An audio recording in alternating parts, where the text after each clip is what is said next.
नमस्कार. महाराष्ट्रातील 12 जिल्हा परिषदांच्या येत्या 7 फेब्रुवारी 2026 रोजी निवडणुका होत आहेत. माझे सहकारी आणि राज्याचे उपमुख्यमंत्री अजितदादा पवार यांचे दुःखद निधन झाल्याने मी राज्यात एकही प्रचारसभा घेणार नाही असा निर्णय घेतला होता. त्यामुळे मी संपूर्णतः प्रचारापासून दूर राहिलो.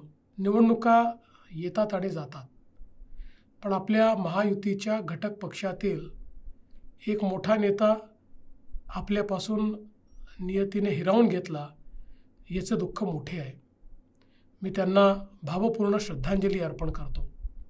तथापि राज्यभरातून भाजपच्या अनेक कार्यकर्त्यांचे फोन येत आहेत. आपण प्रचार करणार नसलात तरी किमान विजयाचे आव्हान तरी करावे अशी विनंती अनेकांनी केली आहे.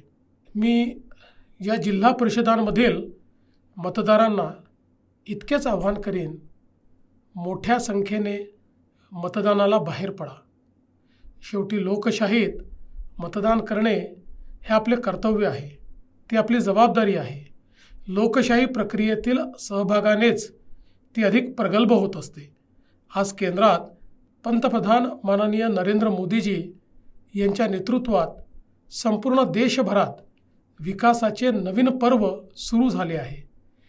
केंद्र सरकारकडून आपल्या राज्याला मोठी मदतसुद्धा मिळते आहे.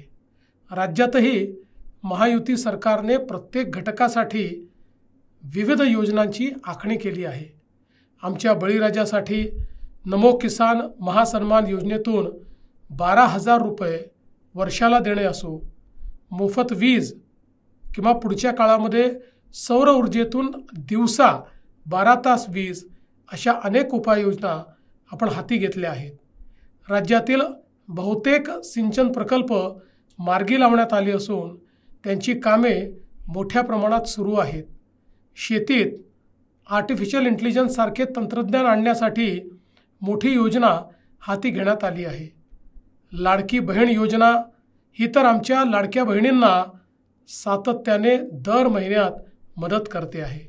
लखपती दीदी योजना आमच्या नारी शक्तीला सक्षम करते आहे. ग्रामीण रस्ते, शेतरस्ते याचे मोठे अभियान हाती घेण्यात आले आहे. महसूल विभागाच्या माध्यमातून शेतकऱ्यांच्या, गावकऱ्यांच्या हिताचे अनेक निर्णय घेण्यात आले आहेत. प्रक्रिया सुलभ करण्यात आल्या आहेत. मी नुकताच दावोसला जाऊन आलो. आज अनेक जिल्ह्यांमध्ये मोठ्या प्रमाणात गुंतवणूक होते आहे. अन्न प्रक्रिया, शेती, डेअरी, पशुपालन, मत्स्य व्यवसाय असे अनेक उद्योग सुरू झालेले आहेत. काही नव्याने येत आहेत. विविध समाज घटकांसाठी सुद्धा अनेक योजना राबविल्या जात आहेत. विकास प्रक्रिया गतिमान राखण्यासाठी लोकशाहीमध्ये जनतेची मजबूत साथ हवी असते. ती साथ आपण द्याल.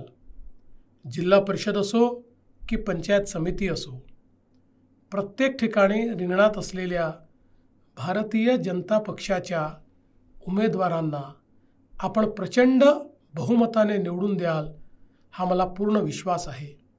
आणि तेच आव्हान करण्यासाठी मी आपल्यापुढे या व्हिडिओच्या माध्यमातून आलो आहे.